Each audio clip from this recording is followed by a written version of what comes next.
হুজুর সাল্লাল্লাহু আলাইহি সাল্লাম হইতে নকল করেন, যে ব্যক্তি ইখলাসের সহিত লা ইলাহা ইল্লাল্লাহ পড়িবে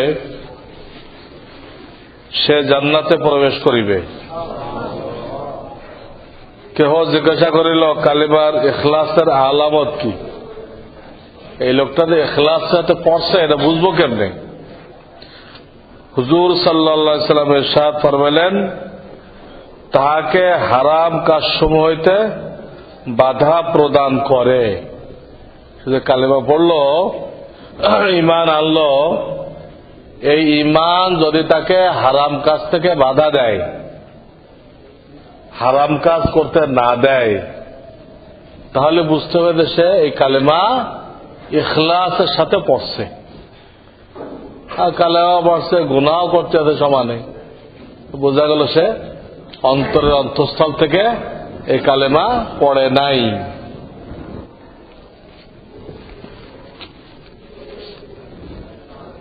যে কোনো সুন্নত নামাজের আগেও পরে উমরি কাজা নামাজ পড়া যাবে কি না? যাবে।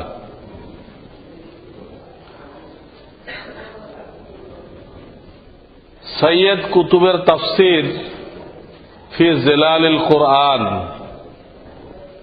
এই তাফসির পড়া যাবে কিনা? সৈয়দ কুতুব তো মিশরের মওদুদি, এটা হলো পাকিস্তানের মওদুদি, আর ওই লোক হলো মিশরের মওদুদি। তো বুঝেন, তাফহিমুল কোরআন যেরকম মন গড়া, ওটা আর এক মন গড়া তাফসির।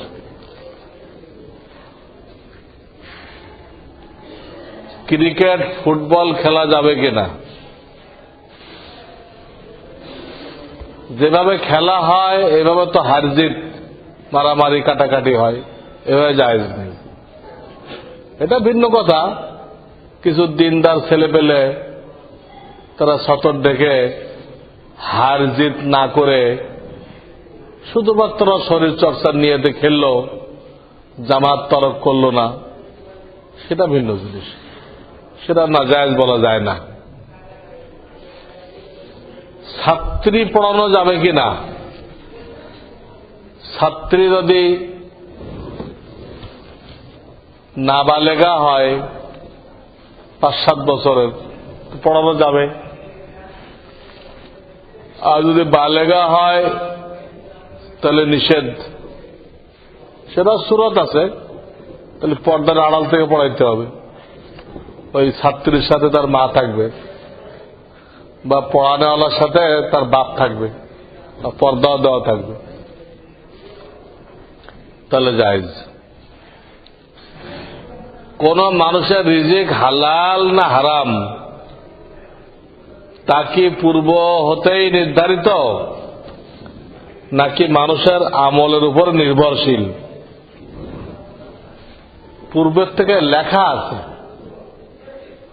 আমরা নিজের ইচ্ছায় যা করব তা আগের থেকে লেখা আছে। ওই লেখার দরুন আমাদের এখতিয়ার বাতিল হয় না। আমাদের ইচ্ছা করে কিছু করা, এটা বাতিল হয় না।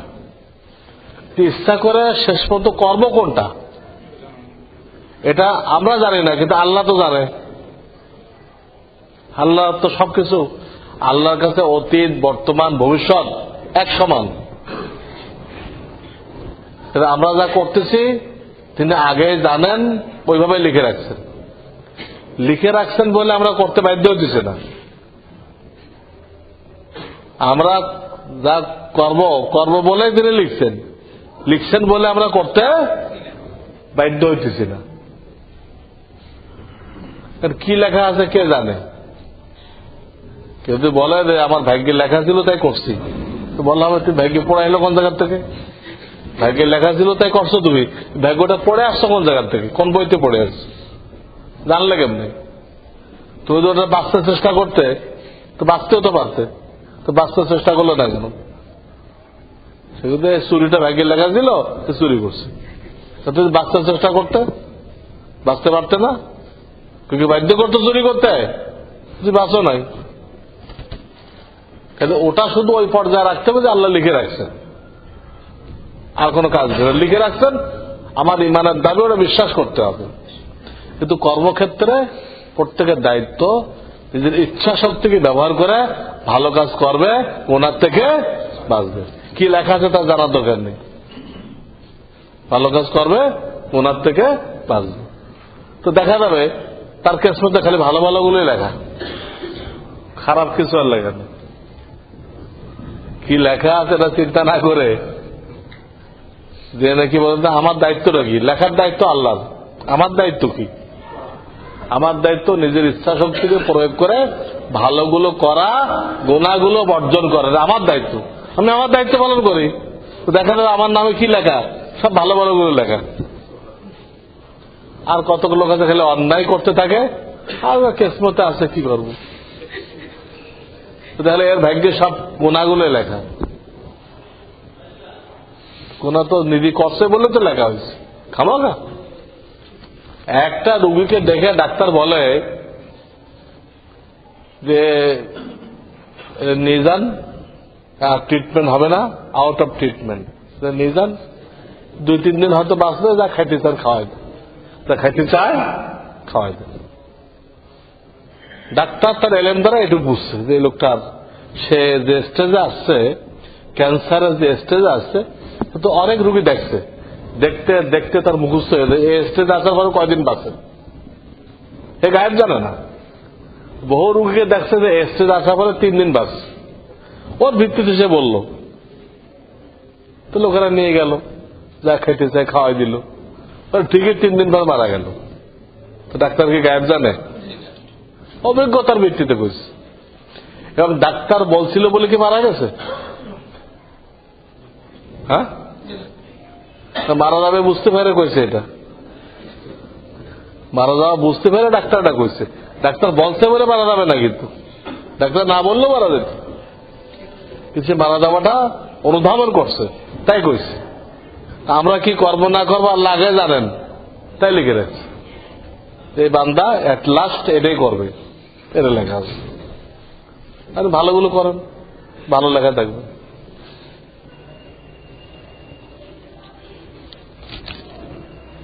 শিক্ষকের বেতন হালাল কিনা? শিক্ষক যদি শুধু ছেলেদেরকে পড়ায়, বেতন তো সর্বাবস্থা হালাল, কিন্তু যদি তার বেপর্দা মেয়ে পড়াইতে হয়, ওর জন্য আলাদা গুনাহ হবে। ছেলে মেয়ে একসাথে শিক্ষা দেওয়ার ক্ষেত্রে আগে বলে দিলাম, শুধু বালেগা মেয়েকে পর্দার সাথে পড়ানোর ক্ষেত্রে তখনও বেতন হালাল থাকবে, আর যদি পর্দার সাথে পড়ায় তো চাকরিও হালাল থাকবে। বালেগা মেয়েকে পর্দা ছাড়া পড়ানোর ক্ষেত্রে তখনও বেতন হালাল থাকবে, কিন্তু কাজটা হারাম হবে। কাজের শুরু করতে চাবে তারা মানা করে, এই কাজ হারাম, এটা করা যাবে না। আর যে না জানি করে ফেলছে তারা বলে কাজ হারাম হয়েছে, তওবা করো, পয়সা হালাল। করে ফেলছে তার জন্যই ফতোয়া, তওবা করো, হারাম করছো, টাকা হালাল। আর যখন নতুন করে করতে চায় তারা বলা হবে কি, পয়সা তো হালাল, চাকরি তো হারাম, করো না। দুইজনের জন্য দুই ফতোয়া। সুবহানাল্লাহ ওয়া বিহামদিহি, সুবহানাল্লাহিল আযীম। আল্লাহুম্মা সাল্লি আলা মুহাম্মাদিন নাবিয়্যিল ওয়া আলা আলিহি ওয়া সাল্লাম। রব্বানা লা তুযিগ কুলুবানা বা'দা ইয হাদাইতানা ওয়া হাব লানা মিন লাদুনকা রাহমাহ। ইয়া হাইয়্যু ইয়া কাইয়্যুম, ইয়া হাইয়্যু ইয়া কাইয়্যুম, বিরহমাতিকা নাস্তাগীথ, أصلح لنا شأننا كله ولا تكلنا إلى أنفسنا طرفة عين. ربنا تقبل منا إنك أنت السميع العليم وتب علينا إنك أنت التواب الرحيم.